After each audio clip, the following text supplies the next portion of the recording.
সুন্দরবনে ডাকাত করিম শরীফ বাহিনীর অপহরণকৃত ৬ নারীসহ ৩৩ জনকে উদ্ধার করেছে কোস্টগার্ড। বিস্তারিত জানাচ্ছিলেন মোহাম্মদ শামীম হোসেন, স্টাফ রিপোর্টার, খুলনা থেকে। অভিযান নিউজ টিভির সাথে আছি আমি তৌফিক হাসান। সুন্দরবনে দুর্ধর্ষ ডাকাত করিম শরীফ বাহিনীর অপহরণকৃত ৬ জন নারীসহ ৩৩ জন জেলেকে উদ্ধার করেছে কোস্টগার্ড।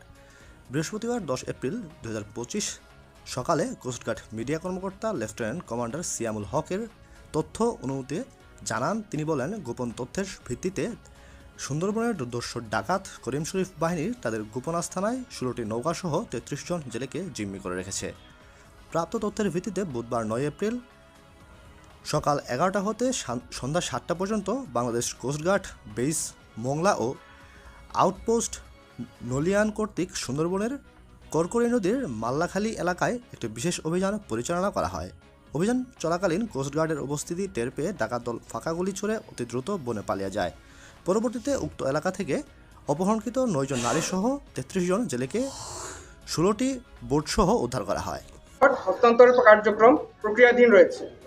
দাবি করছিল, দাবি করার পরে কোস্টগার্ড চলে গেছে। যাওয়ার পরে কোস্টগার্ড আমাদের জিম্মা করে একদল ডাকাত আমাদেরকে আটকায় খালের ভিতরে রাখে এবং মুক্তিপণ দাবি করে ১০,০০০ টাকা করে।